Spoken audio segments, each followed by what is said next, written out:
palavra que Deus colocou no meu coração há algumas semanas faz muito sentido do que eu vivi em Manaus e do que eu quero trazer ao teu coração nessa noite. Desde a história da humanidade, desde Adão e Eva, desde Gênesis até o livro de Apocalipse, Deus está querendo restaurar a nossa autoridade de filho.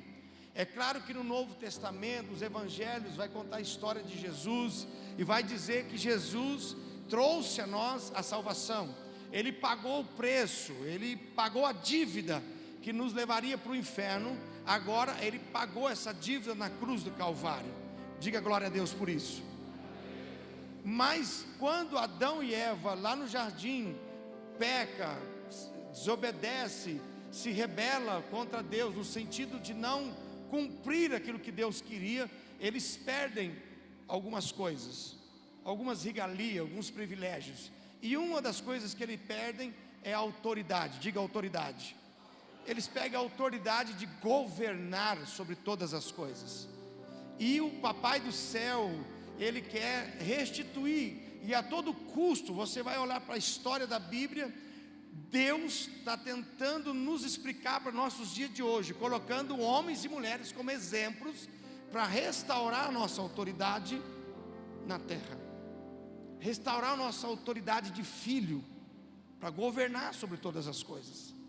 Mas nós, talvez por algumas situações, por alguns enfrentamentos, por algumas lutas diárias, por algumas circunstâncias da vida, a gente foi muito machucado, a gente foi muito ferido, criou-se então alguns traumas, criou-se então alguns pensamentos, e aí a gente acaba aqui deixando para lá esse, não é só um poder, é autoridade para governar as coisas, e a gente meio que vai deixando outras pessoas ou outras coisas conduzir as nossas vidas. E como eu disse, há 2 semanas atrás, eu estou sentado na minha mesa, um pouco preocupado, porque a gente tomou algumas atitudes, ou vem tomando algumas atitudes em Manaus. A gente está querendo comprar o prédio lá, o prédio custa R$1 milhão, e eu sei que não é um valor tão alto assim, para o meu Deus. Quilo de banana aqui na Nica para vocês aqui, não é nada. Mas eu estava olhando com um certo tipo de olhar para esse valor. A gente começou um projeto chamado Lucas 75, os irmãos ajudando, os irmãos investindo, nós juntando dinheiro. E aí no meio do percurso, eu escuto algumas pessoas dizendo, não é bem assim, não funciona assim. E eu preocupado, e aí não chegamos nem perto do valor da entrada que a gente tinha que dar para o dono do prédio. E nós temos uma congregação em Juruti, no Pará. E numa descida minha do rio, são 2 dias de barco para chegar lá. A gente desce, monta no barco, um dia chega só no outro lá. E aí surge a oportunidade de nós comprarmos um prédio para essa igreja em Juruti. E aí nós pega todo o dinheiro que tem em Manaus, conversa com a diretoria, conversa com os irmãos. Nós investimos todo o valor que a gente tinha em caixa e compramos um prédio lá em Juruti, no Pará. E nós temos um prédio em Manaus para comprar, nós temos um prédio em Manaus para reformar, nós temos a parte superior do prédio para poder construir a sala das crianças, a igreja Kids. E eu sentei na minha mesa 2 semanas atrás e falei, Senhor, eu não sei se eu estou fazendo tudo errado, eu não sei se eu estou escutando a Tua voz mesmo, se eu estou escutando o meu coração. Eu preciso que o Senhor me oriente, porque senão eu vou começar a ficar preocupado. Na verdade eu já estava, né? E Deus me fez eu olhar para a Bíblia, no texto aonde eu começo a olhar para algumas histórias, e a primeira delas é de Moisés.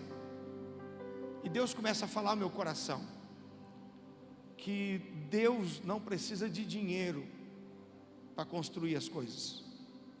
Deus precisa de homens e mulheres que estão com a sua autoridade de filho restaurada na terra para cumprir o propósito de Deus.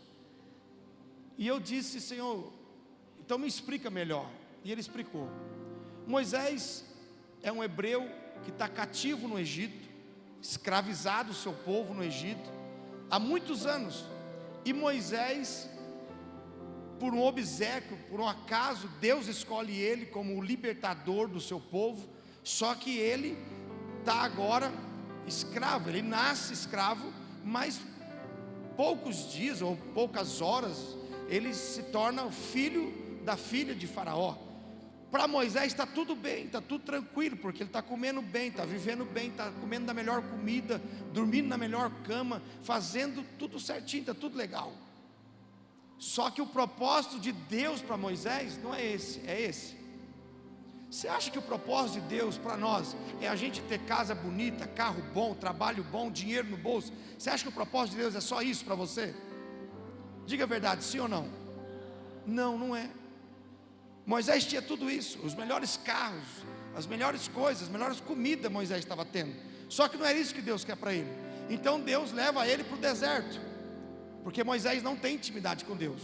Moisés está incluído, nasceu dentro do povo, escolhido por Deus, mas não tem intimidade com Deus. Deus leva ele para o deserto, e ele cria intimidade com Deus, ele fala com Deus face a face, ele tem experiências com Deus, e quando ele restitui a sua autoridade de filho, agora ele volta para o Egito, para falar com o Faraó, no mesmo nível, numa mesma autoridade, mesmo não, uma autoridade de filho de Deus. Agora ele não é filho de Faraó, agora ele é filho de Deus. E quando ele restitui essa autoridade, a primeira coisa que Moisés faz diante de Faraó é jogar o cajado no chão. E o cajado vira o quê? Uma serpente, uma víbora. E a serpente agora está lá, e os magos e Faraó dizem assim: e aí, gente, o que nós faz com esse cara aqui?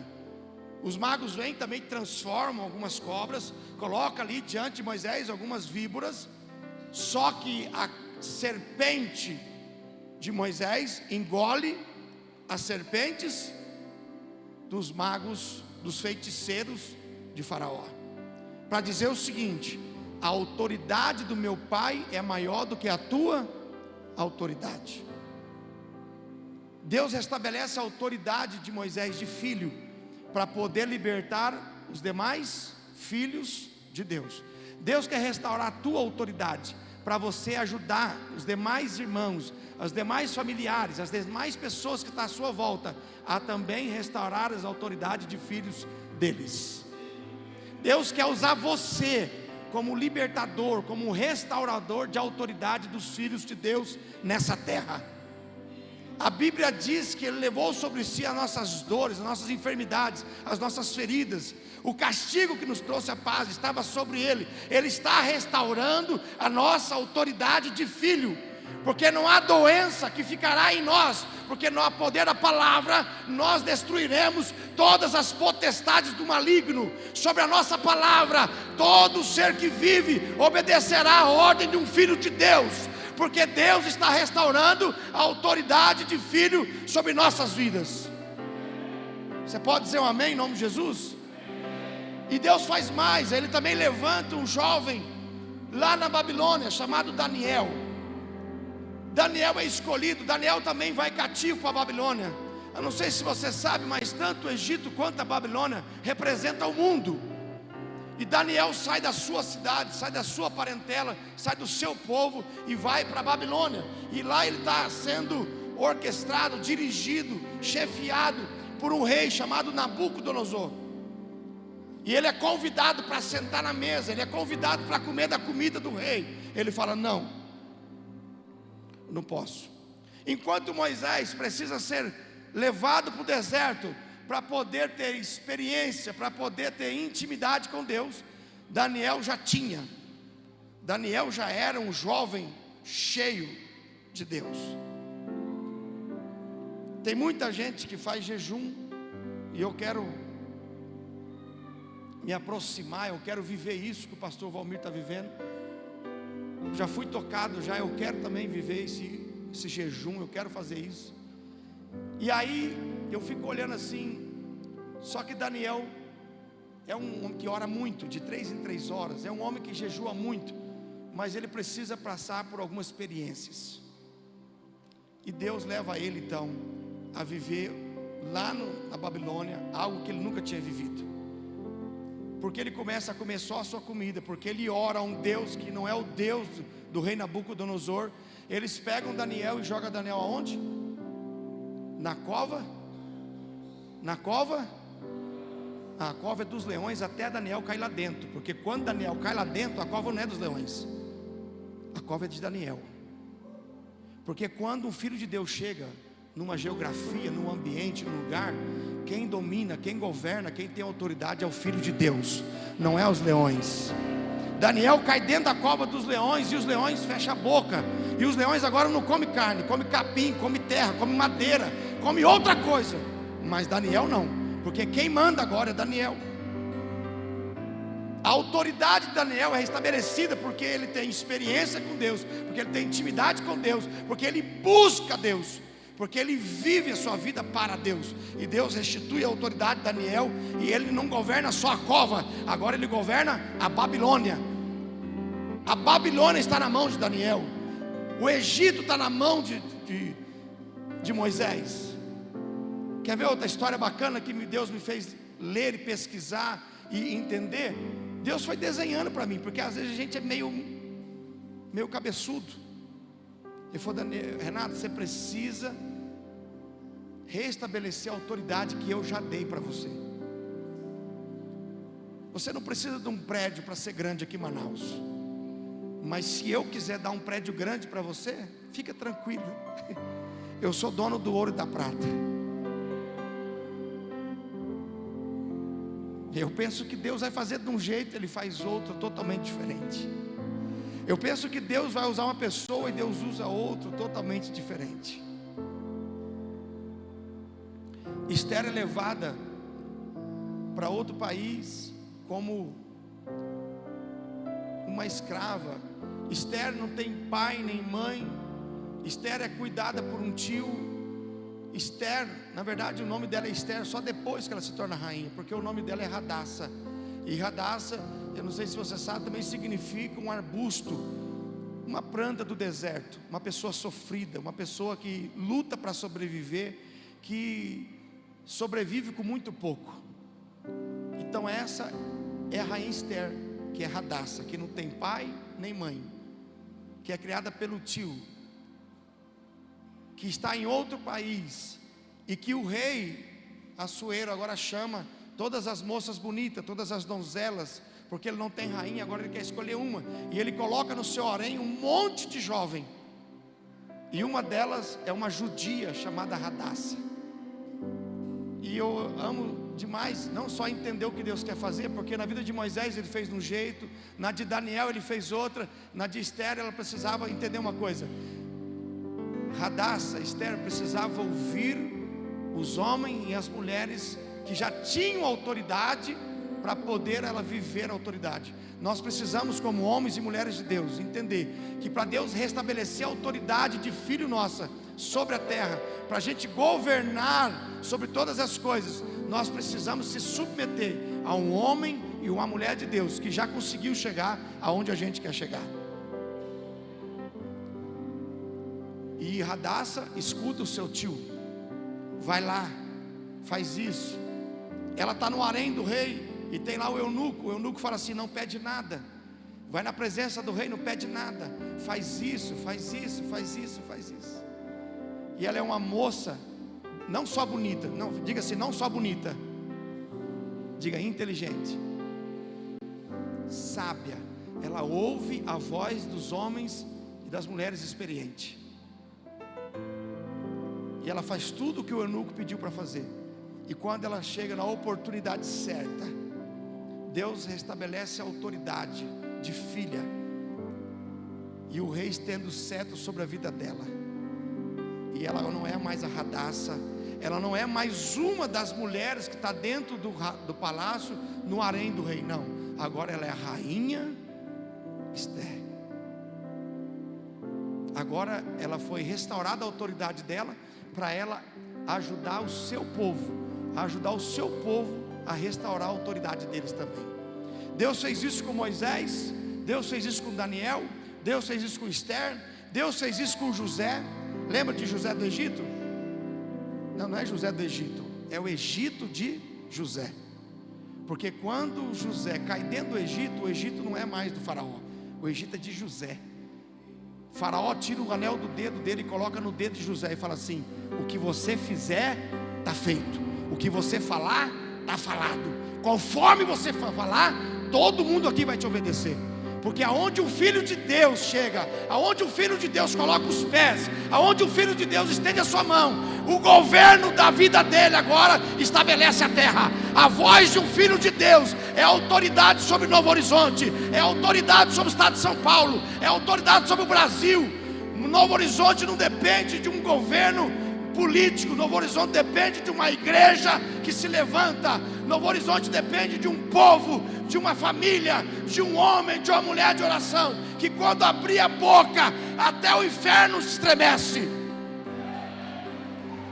Porque Deus levantou nós para assumir o nosso lugar de autoridade na terra.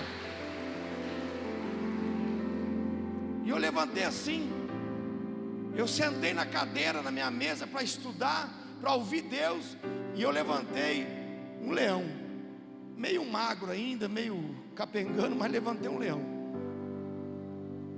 Fiz 2 ligações, e eu falei: não, vai dar certo.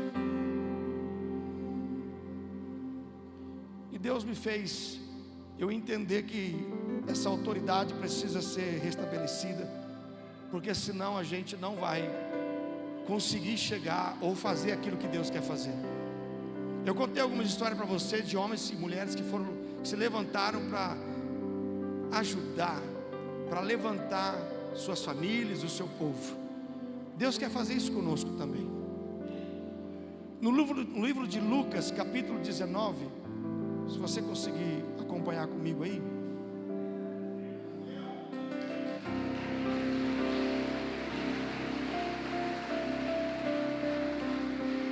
O livro de Lucas, capítulo 19, versículo 1, fala de um homem chamado Zaqueu. Eu acho que você já ouviu essa história várias vezes, mas Deus me fez eu ver ela de uma maneira diferente que eu via. Eu vi um homem rico, chefe, eu vi um homem poderoso, eu vi um homem que se arrependeu. Então a história de Zaqueu é a história de um homem arrependido, de um homem que era incrédulo, pecador, que se arrependeu, glória a Deus. Mas agora eu vejo a história de um homem que Deus restaurou a sua autoridade de filho. Eu comecei a olhar para diferente. Olha o que o texto diz: Jesus entrou onde? Foi Novo Horizonte? Diga também. Mas ele entrou em Jericó. Quando ele entra em Jericó, Jesus está tudo escrito, está tudo planejado, é para salvar a vida de Zaqueu. Eu não sei se você sabe, mas Jericó representa uma cidade amaldiçoada. Espiritualmente falando, Jericó é uma muralha invisível que as pessoas não conseguem vencer. Os vícios, os seus medos, os seus traumas.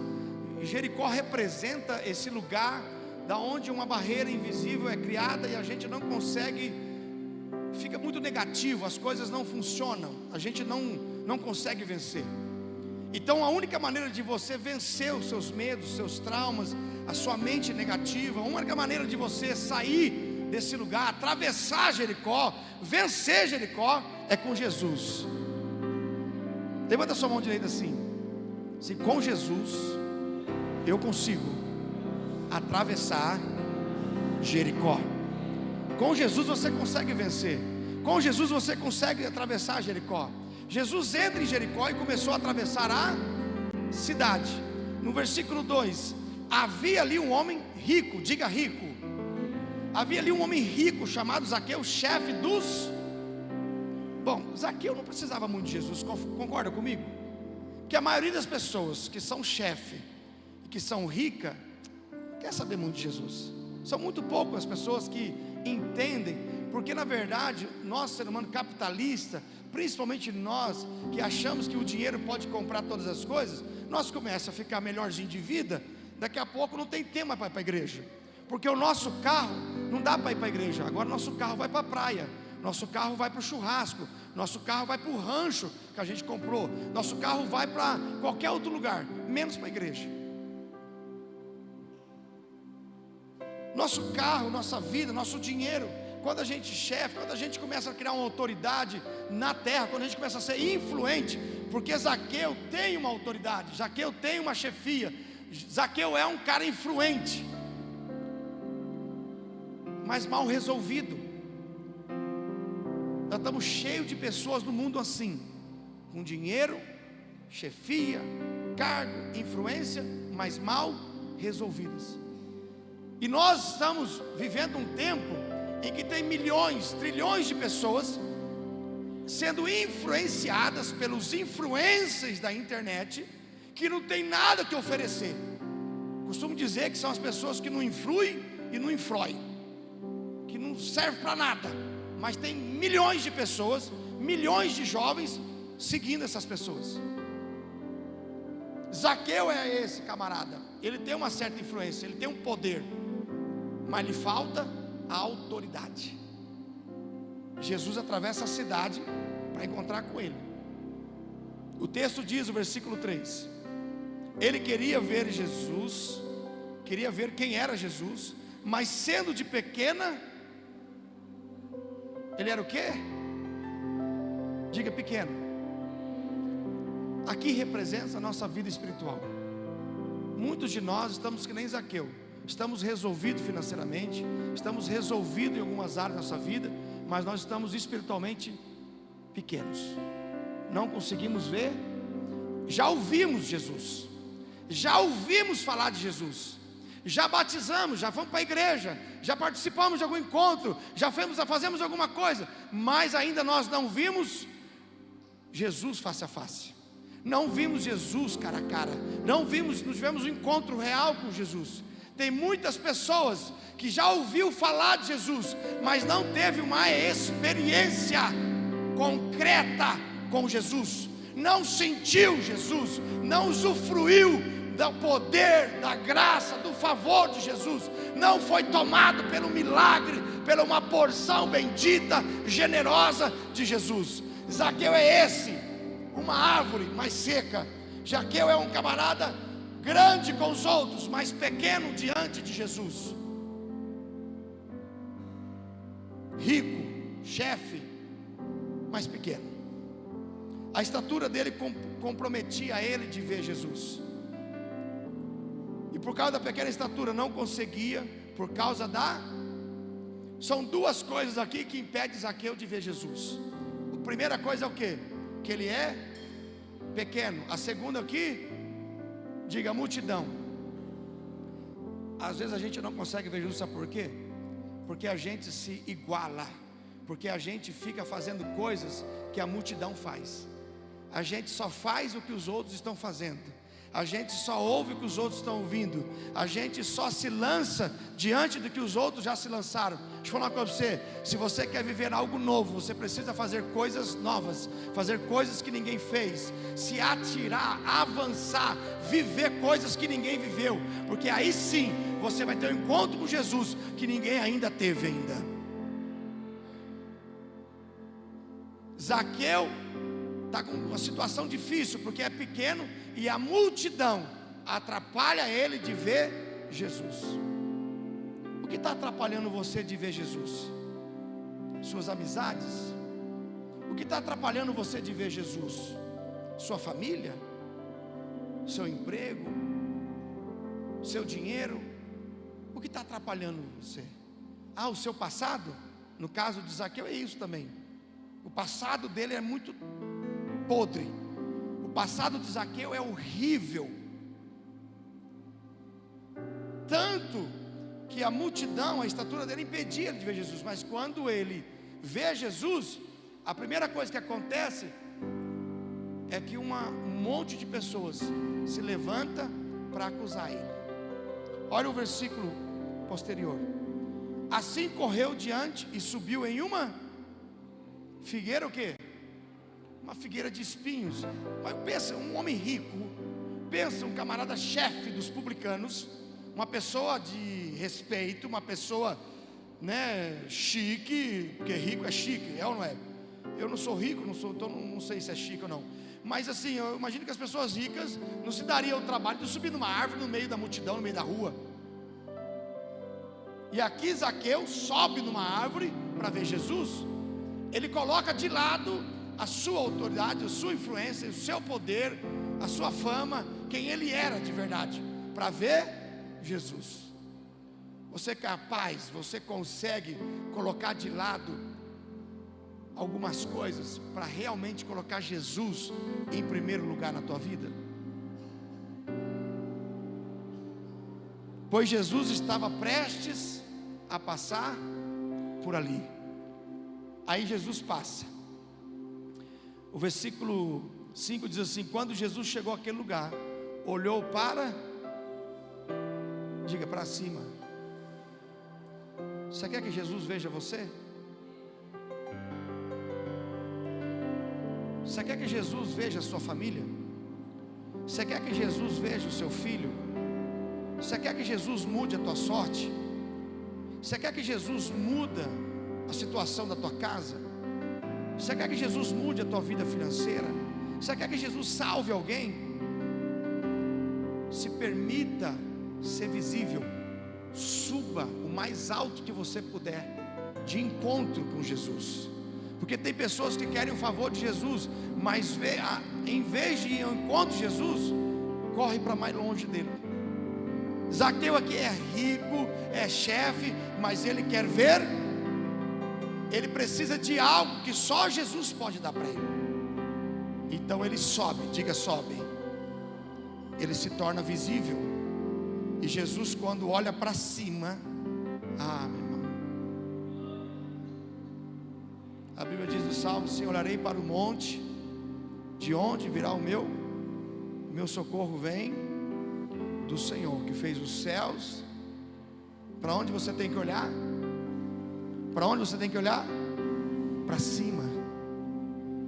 Zaqueu está lá na árvore, Jesus olha para cima e disse: Zaqueu, desce depressa, porque hoje preciso ficar na sua casa. O versículo 6 diz: então ele desceu rapidamente, diga rapidamente, e recebeu Jesus com, não, é rápido e não é de qualquer jeito. É que a gente às vezes quer receber Jesus, vem para a igreja, fala assim: quem quer aceitar Jesus, quem quer dar um passo perto de Jesus, quem quer caminhar com Jesus, o cara vem, parece que ele vai para a morte.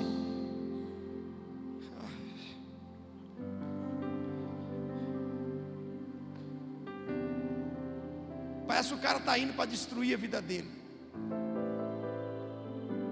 Quando o Zaqueu está na árvore, ele passa Jesus e fala assim: Zaqueu, hoje eu vou na tua casa. Quando o irmão passa perto de você, fala assim: amanhã eu vou na tua casa jantar. Como é que você fica? Triste, porque fala: poxa, o cara, nem convidei o cara se autoconvidou para ir na minha casa.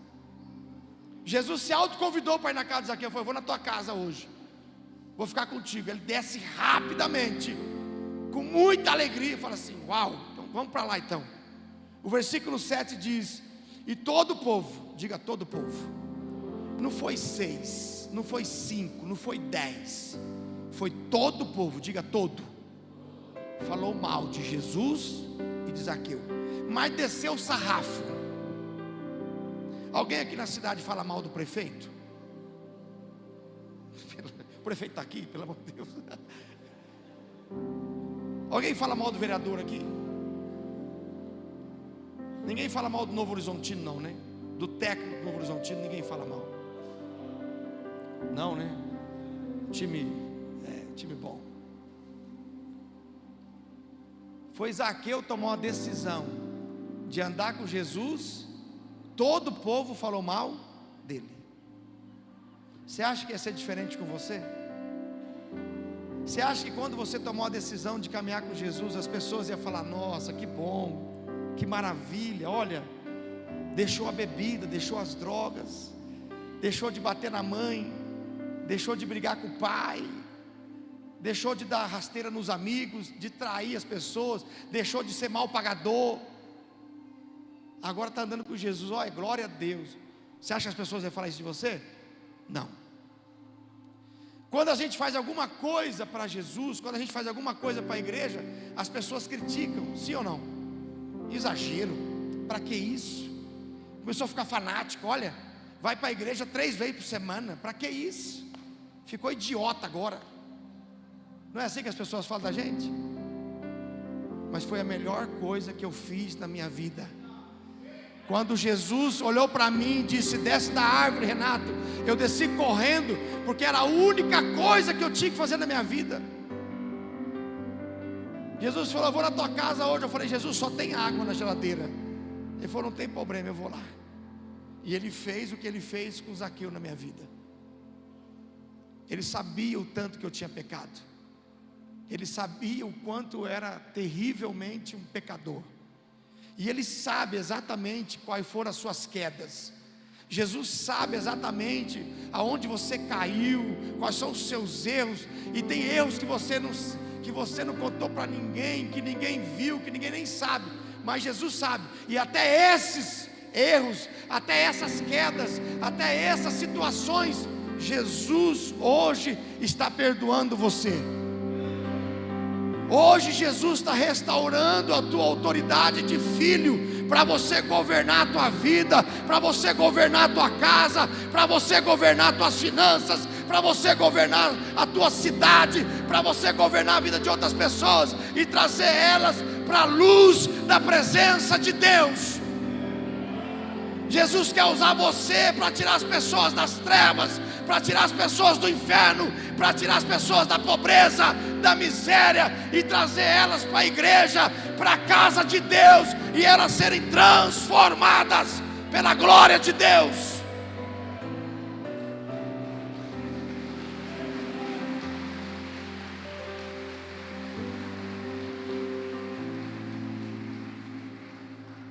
O versículo 7 diz que todo o povo viu isso e começou a se queixar.